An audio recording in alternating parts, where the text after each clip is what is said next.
안녕하세요. 축구 전문 기자 한준입니다. 한때는 공한증을 끝냈다며 으스대던 중국 축구가 한중전을 앞두고 그 어느 때보다 공포에 떨고 있습니다. 중국은 싱가포르 원정에서 2대2로 비기는 수모를 겪기도 했고, 태국과의 중요했던 홈 경기 이길 경우 3차 예선, 실질적인 이번 월드컵 최종 예선 진출을 자력으로 이룰 수 있었는데 1대1로 비기면서 12년 만에 월드컵 아시아 최종 예선 진출 실패라는 최악의 위기에 처했습니다. 반면 한국 축구는 태국 원정 3대0 완승에 이어 이번 싱가포르 원정에서 무려 7대0의 대승을 거두면서 한국이 6월 11일에 중국 축구의 사형을 집행할 것이라는 중국의 반응이 나오고 있는데요. 중국에서 왜 이토록 한국 축구를 두려워하고 있는지, 한국과 중국의 경기를 앞둔 중국 현지의 반응과 해외 승부 예측을 통해 프리뷰해드리도록 하겠습니다. 6월 11일 화요일 저녁 8시 서울 월드컵 경기장에서 한중전이 펼쳐집니다. 2026 피파 월드컵 아시아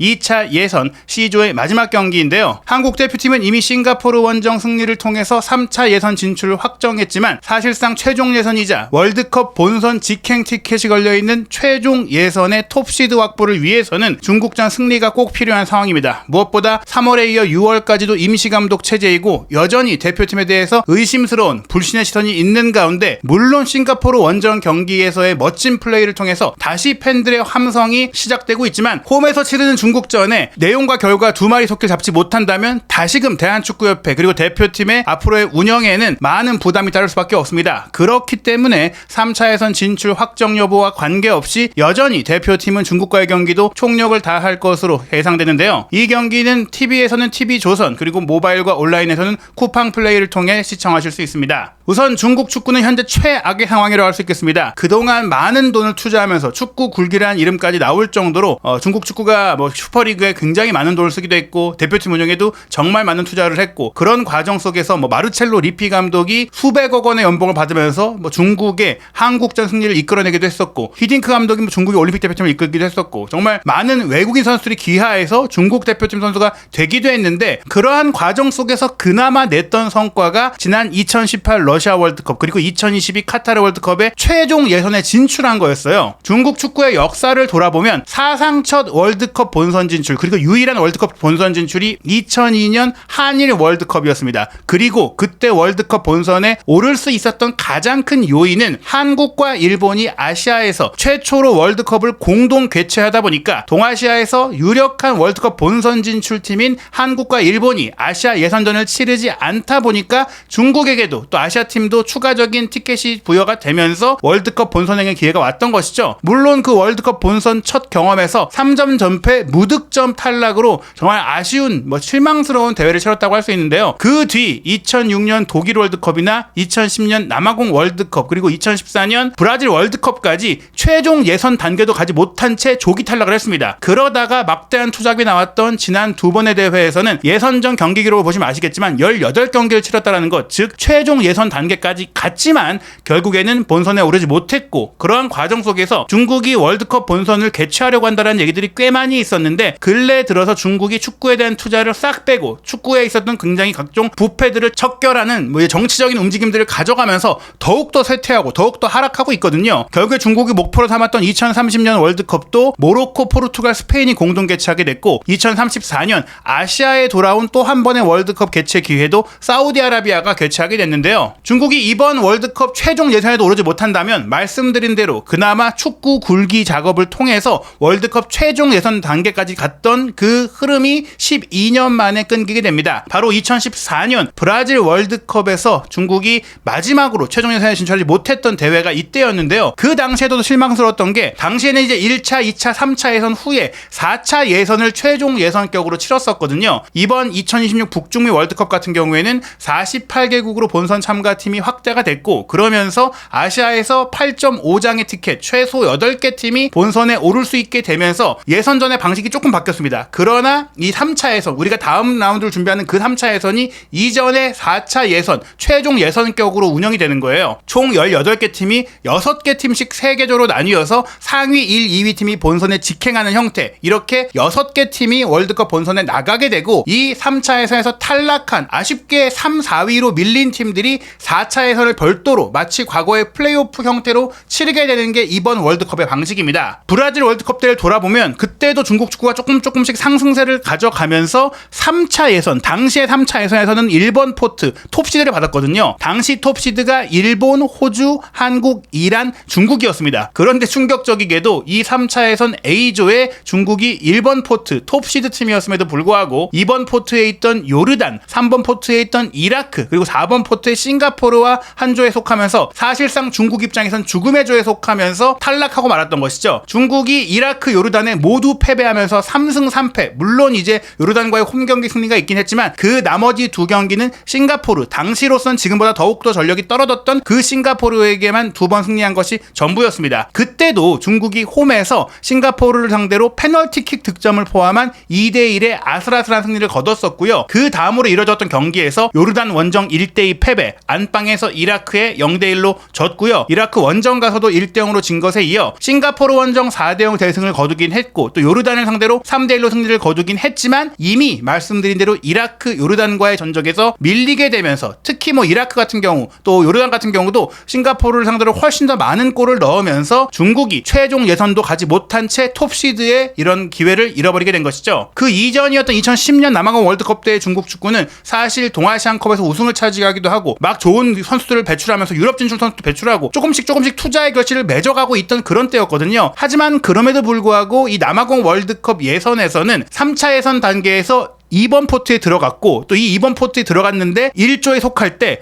호주, 카타르, 이라크와 한 조에 들어갔어요. 그러면서 2018년보다 더 어려운 조였죠. 여기서 1승 3무 2패라는 아주 저조한 성적으로 힘없이 탈락했던 것입니다. 2018년 러시아 월드컵 그리고 2022년 카타르 월드컵은 최종 예선 단계까지 가기는 했는데요. 최종 예선에서의 성적은 사실 실망스럽기 그지없죠. 물론 창사 참사로 우리에게 기억되고 있던 그 러시아 월드컵 당시의 예선전에서는 중국이 승점 12점을 얻으면서 그래도 4차 예선까지 플레이오프 진출의 희망을 가져갔던 3위 시리아와의 승점 차이가 1점밖에 나지 않았고 또 2위로 본선에 직행했던 한국 대표팀과의 승점 차이도 3점에 불과했으니까 나름 선전했던 역대 최고의 예선전 성적을 냈다고 할 수 있겠습니다. 그러나 직전이었던 2022년 카타르 월드컵 같은 경우에는 사우디, 일본, 호주, 오만, 중국, 베트남이 한 조였는데 이 중국이 오만보다 훨씬 떨어졌던 성적 1승 3무 6패라는 정말 최악의 성적을 거뒀고 1승이라는 기록에도 보시면 아시겠지만 그래도 중국이 베트남을 상대로는 동남아시아 팀을 상대로는 강한 모습을 보여왔었는데 박항서 감독의 베트남에 충격적인 패배를 당하면서 최하위까지도 떨어질 수 있었던 최악의 월드컵 예선을 치렀다고 할 수 있습니다. 그런데 그것조차도 최악이 아니었다. 이번 월드컵 2016 북중미 월드컵 예선은 이 최종 예선 단계에도 못 갈 위기에 처해 있다고 보시면 됩니다. 게다가 현재 진행 중인 2차 예선에서 중국은 피파 랭킹 82 시점에 이 예선이 치러졌기 때문에 2번 포트, 2번 시드에 들어있었거든요. 그런데 3번 시드인 태국, 4번 최하위 시드인 싱가포르를 상대로도 고전하는 경기를 계속해서 보였던 것입니다. 한국 원정에서 0대3 참패를 당한 것은 예상됐던 일이라고 하더라도 싱가포르 원정에 가서 2대2로 비기고 왔던 것은 지금 최악의 흐름으로 이어진 가장 큰 요인이었는데요. 싱가포르가 이미 한국과의 경기 참패로 인해 탈락이 최종 확정된 가운데 현재 마지막 경기를 앞두고 중국이 2위, 태국이 3위니까 중국이 자력으로 2위를 지키고 최종 예선에 진출할 수 있는 희망이 있지만 문제는 중국의 마지막 경기가 한국과의 원정 경기이고 태국은 싱가포르와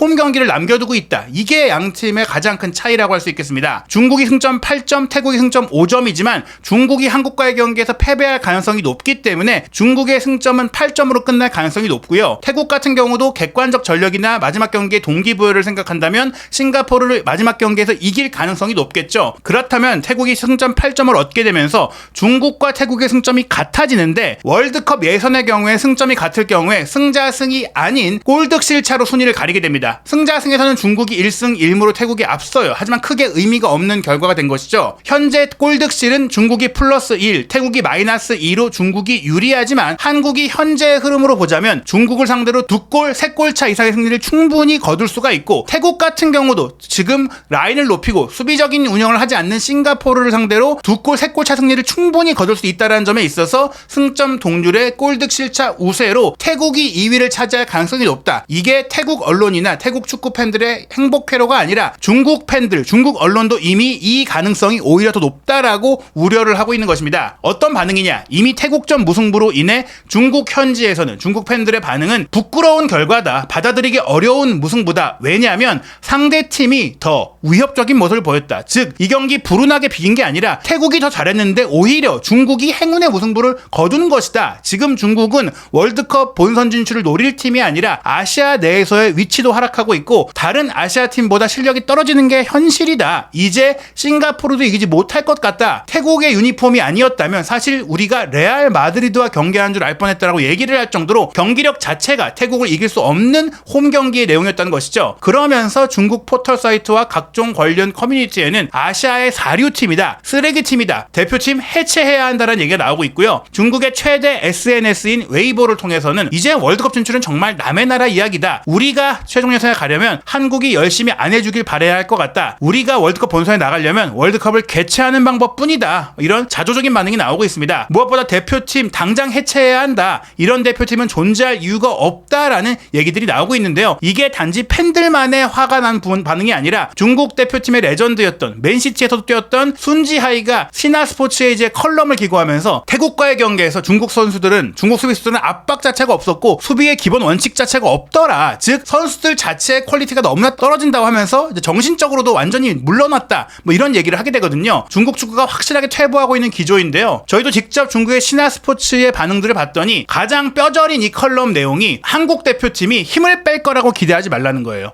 사실 한국 같은 경우에 이미 최종전 진출을 확정했기 때문에 힘을 뺄 수도 있겠다라고 기대할 수 있는데 지금 뭐 우리에겐 익숙한 그 톱시드의 문제, 호주와 한국이 현재 치열하게 아시아의 피파 랭킹 3위 자리를 두고 경쟁을 하고 있기 때문에 한국이 중국과 비길 경우에는 톱시드를 잃어버릴 수가 있고 그럴 경우 3차 예선의 대진 일정이라든지 특히 1라운드와 최종전 라운드를 모두 원정 경기로 치러야 하는 데다가 최종 예선 단계에서 일본이나 이란과 한 조에 들어가게 되는 것은 우리 입장에서도 굉장히 부담스러울 수밖에 없기 때문에 뭐 그런 이유를 떠나서라도 홈 경기이기 때문에 우리가 이기고자 경기를 할 텐데 이런 동기부여가 충분히 한국에게도 있는 상황이기 때문에 한국이 결코 힘을 빼지 않을 거다라고 중국 현지 컬럼도 소개를 하고 있는 겁니다. 또 하나 이 중국의 컬럼 리스트의 흥미로운 대목 중에 하나는요. 중국에 대해서 한국 축구는 중국을 때리고 조롱하고 야유하는 게 반가운 이야기이다. 가장 즐기는 일일 것이다. 즉 중국을 조기 탈락시키는 게 한국 축구 팬들에게 충분히 희열을 주는 이슈이기 때문에 이 경기 그렇게 중국을 탈락시키고자 그냥 이기는 것도 아니고 최대한 많은 골을 넣고 이겨서 태국이 극적으로 월드컵 최종 예선에 진출하도록 한국이 힘을 쓸 거다라고 경고하고 지적하고 걱정하고 있는 그런 반응인 겁니다. 그렇기 때문에 태국과의 경기 비겼을 때 한국과의 경기를 비기기만 해도 3차 예선 최종 예선에 갈 수 있는 중국의 실질적으로는 유리한 상황임에도 불구하고 중국 축구는 이미 끝장났다라는 반응들이 나오고 있는데요. 그러면서 굉장히 좀 밀도 높은 신화스포츠의 축구 전문 기자의 컬럼이 나왔는데 중국 축구는 이제 복지도 없고 기적도 없다. 이 복지는 결국에는 인프라 투자와 환경인데요. 중국 축구가 이제 정말 많이 쇠퇴했던 이유 중에 하나가 수많은 시설 투자와 슈퍼리그에 대한 투자들이 이제 쇠퇴하게 됐잖아요. 기업들의 부실과 또 코로나19 사태 이후 중국 경제가 극심하게 흔들리는 과정 속에 많은 중국 슈퍼리그 팀들이 해체하기 시작했고 그러면서 태국과 경기가 열렸던 이 선양에 있는 스타디움에 프로팀이 사라졌다고 합니다. 슈퍼리그 팀이 사라지면서 축구에 대한 인기와 관심이 다 사라졌다고 해요. 그러면서 이제는 다들 농구를 보는 팬들이 많아졌을 정도로 중국 내에서 축구에 대한 열기도 크게 줄어들고 있다라고 했는데요. 이러한 반응 속에서 그래도 대표팀에 대한 관심은 여전히 있다라는 또 지적이 나왔어요. 선양 올림픽 스포츠 센터에 축구팀, 프로팀이 없지만 46,979명이라는 지난 수년간 이 경기장에서 열린 축구 경기에 가장 많은 관중이 몰렸고 또 중국 기자들이 무려 400여 명이 몰릴 정도로 큰 관심이 모였다고 합니다. 왜냐? 태국을 이기기만 해도 3차 예선 진출이 확정이 되는 경기였기 때문인데 이 경기를 앞두고 중국 선수들이 합숙훈련도 가졌고 또 수많은 또 관심들이 있었던 게 과거 전북 현대 감독 후보로도 올랐었고 또 아시아 무대에서 수많은 업적을 거뒀던 이반 브랑코비치 감독이 이제 부임을 하면서 중국 축구의 이제 소방수로서의 역할을 할 거라고 기대를 했었는데 비기고 말았단 말이에요. 그러다 보니까 이 신화스포츠가 흥미로운 표현을 썼는데요. 중국 축구의 사형이 유예됐을 뿐이다. 태국에게 졌다면 뭐 이미 빨리 사형 선고를 받았을 텐데 그냥 유예됐을 뿐이다. 한국과의 경기에 희망은 없을 것이다. 비기는 일은 거의 불가능할 것이다. 사형 집행은 한국과의 경기 6월 11일에 열릴 열리게 될 뿐이다. 이런 얘기를 하면서 실제로 중국의 SNS에서도 중국 대표팀이 태국과 비긴 것은 집행유예를 선고받았을 뿐이고 결국에는 죽음을 맞이하게 될 것이다라고 했습니다. 또 하나 걱정되는 부분들이 이제 중국의 소후닷컴을 보면은 말씀드린 대로 한국이 톱시드를 지키기 위해서 중국과의 경기 총력전을 다할 것이고 한국 팬들도 이 경기 티켓이 매진될 정도로 중국전을 매우 진지하게 받아들이고 있다라고 소개를 했고요. 무엇보다 유럽 시즌이 마무리됐던 것을 통해서 한국의 많은 스타들도 유럽파 선수들도 유럽에 다시 돌아가서 경기를 하는 상황이 아니라 이제 곧 휴가를 맞이하기 때문에 이 경기를 다 뛸 것이다. 중국은 전례 없는 도전에 직면하게 될 것이다라고 우려하고 있고요. 반면 중국 같은 경우에는 태국과의 경기에 출전했던 브라질 출신 귀하 선수 알랑이 근육 부상으로 빠지면서 한국과의 경기에 뛸 수 없다. 그 외에도 무려 6명의 주전급 선수들이 부상으로 뛸 수 없어서 원래도 못하는데 더 못하게 됐다라고 걱정하고 있습니다. 다만 태국과의 경기에 부상 이슈로 뛰지 못했던 중국 축구의 에이스인 우레이가 돌아온다는 것이 반가운 소식이라고는 하지만 우레이가 돌아온다고 하더라도 최근 우레이의 경기력 특히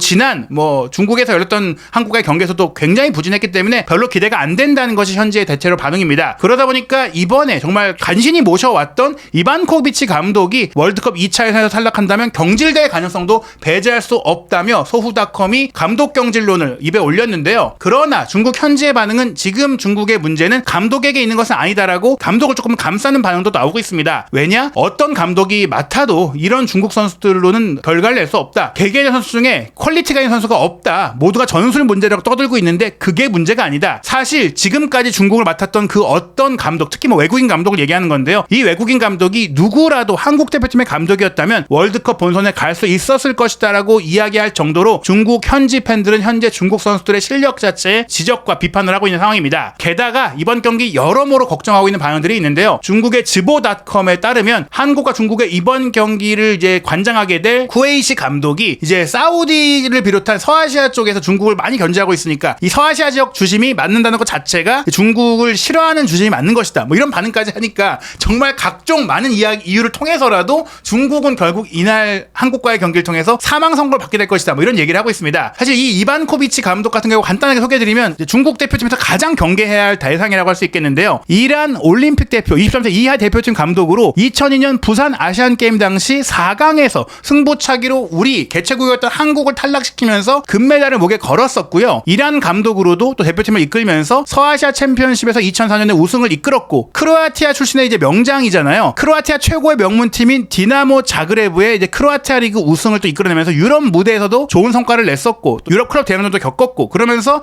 중국 축구와의 인연은 2009년에 산동 루넌 감독을 맡으면서 또 2010년에 중국 슈퍼리그 우승을 이루고 또 중국 슈퍼리그 올해의 감독상도 받았습니다. 그리고 나서 알 에티파크라든지 알 와흐다라든지 서아시아 팀들을 맡다가 2015년부터 2019년까지 이란 최고 명문팀인 페르세폴리스를 이끌면서 이제 아시아 챔피언스리그에서도 좋은 성적을 내고 각종 아시아의 그 대항전에서 자신의 절실한 능력을 많이 보여주다 보니까 전북현대의 새 감독 후보로도 올랐었던 겁니다. 그때 이제 모라이스 감독이 결국 최종 선택이 되면서 이반코비치 감독이 오지 못했었는데 그 뒤엔 이제 알 아흘리와 오만 대표팀까지 이끌다가 특히 오만 대표팀이 지난 2022 카타르 월드컵 때 일본을 격파하는 등 깜짝 굉장히 이변을 일으켰던 그런 과정 속에서 이제 이반코비치 감독의 능력이 빛났었거든요. 그리고 이제 이번에 중국 대표팀 감독을 맡게 됐는데 역시나 중국은 감독들의 무덤이 되고 있는 그런 흐름이라고 볼 수 있겠습니다. 게다가 중국이 이번 경기에 또 하나 걱정하는 부분이 시차의 문제 때문에 한국과 중국의 경기가 먼저 열리고 태국과 싱가포르의 경기가 늦게 열린다. 우리 시간으로 보면은 6월 11일 화요일 오후 8시에 한중전이 열리고 밤 9시 30분에 태국과 싱가포르의 경기가 열리게 되는데 태국과 싱가포르의 입장에서는 중국의 경기 결과를 확인한 다음에 경기를 치를 수가 있기 때문에 만약에 중국이 한국에 패배하는 결과가 나온다면 태국이 싱가포르를 상대로 대량 득점을 거둬서 이제 3차 예선에 갈 수 있는 희망이 생긴다. 그러면 이제 승부요조하게 될 수 있지 않겠느냐. 싱가포르가 한 차 예선 탈락을 한 상태고 태국에게 져줄 수 있는 거 아니냐. 태국이 매수할 수 있는 거 아니냐. 이런 지적이 나올 정도로 중국에서는 굉장히 예민하게 받아들이고 있거든요. 과연 이 시차 문제를 조절해달라는 이제 행정적인 이 개선 요구, 중국의 요구를 피파가 받아들일지 지켜봐야 될 것 같은데 물론 가급적 같은 시간에 열리는 게 좋겠지만 평일 저녁에 열리는 경기라는 점에 있어서 관중들이 또 경기를 보러 오는 것을 배려하는 또 그런 상황을 고려한다면 이게 조정되긴 어려워 보이는데요. 어찌됐거나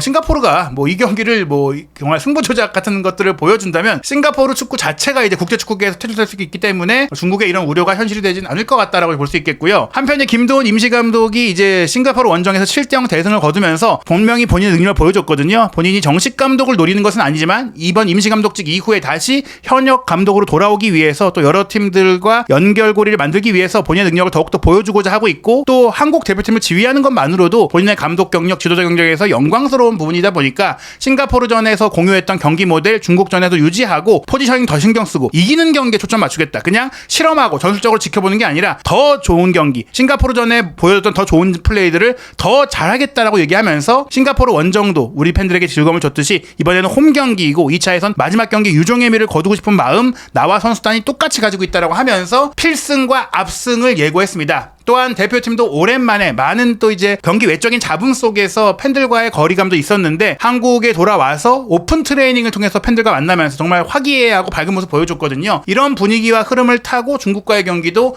많은 골잔치가 열리지 않을까 싶은데요. 이러한 상황을 중국도 알다 보니까 중국 언론과 전문가들은 이런 얘기까지 하고 있어요. 비기기만 하면 어차피 우리는 3차 예선에 갈 수 있는 거 아니냐. 즉 한국과의 경기 비기기 위해 모든 걸 쏟자. 이런 전술을 써야 한다고 하면서 페널티 에어리어 안에 골키퍼 하나 외에 나머지 10명의 필드 플레이어가 그냥 골대 앞을 다 에워싸라. 슈팅을 다 막아라. 그냥 이렇게 경기를 끝내버리자. 0대0으로 무승부를 노리는 게 현실적이고 실제로 가능한 미션이다. 뭐 이렇게 얘기를 하고 있습니다. 이런 얘기가 나올 정도로 한국이 중국을 상대로 확실하게 이길 거라는 모든 전망들이 나오고 있는데요. 역대 전적 37전 22승 13무 2패입니다. 역대 A매치에서 우리가 2010년 동아시안컵 대회 전까지 중국에게 패한 적이 없다가 이때 물론 이제 동아시안컵 자체가 우리가 많은 유럽파들이 늘어나면서 유럽파 선수들, 우리의 최고의 선수들이 오지 못하는 가운데 열리긴 했지만 그래도 일본 도쿄에서 우리가 중국에 무려 0대3으로 패배했던 것은 충격적인 결과였거든요. 그렇게 공안증이 깨진 이후에는 2017년 3월 중국 원정 창사에서 치렀던 러시아 월드컵 최종 예선 당시에 리피 감독의 전술적인 공략에 우리 슈틸리케 감독 체제의 한국이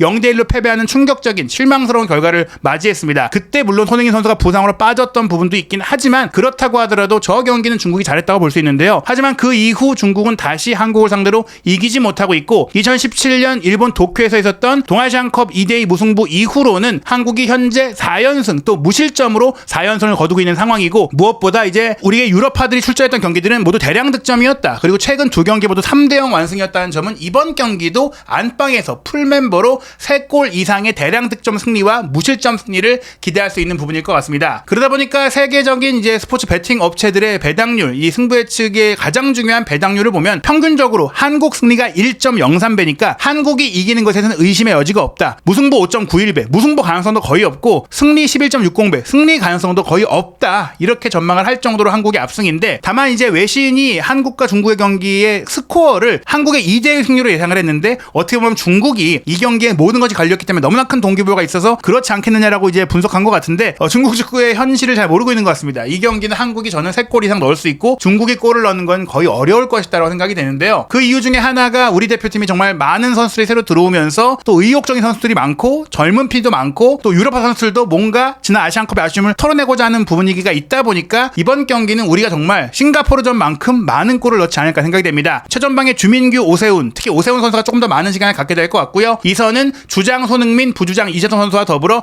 이강인 선수까지 주전 멤버가 선발로 뛰고 후반전에 황희찬, 배준호 선수가 나올 것 같고요. 미드필드 라인은 홍현석 선수나 또 박용호 선수에게도 기회가 올 것 같고 수비 라인에도 이제 박승욱 선수가 싱가포르전에 좋은 모습 보이면서 선발 출전 기회를 얻지 않을까. 그리고 이명재 선수가 왼쪽 풀백으로 한번 본인의 공격력을 시험받지 않을까 생각이 됩니다. 과연 중국과의 경기 어떤 결과가 나올지 정말 중국 축구의 사형선고가 이날 이루어지면서 태국이 3차 예선에 진출하게 될지 한준TV와 함께 한중전의 결과와 또 경기 후 반응까지 확인하시기 바랍니다.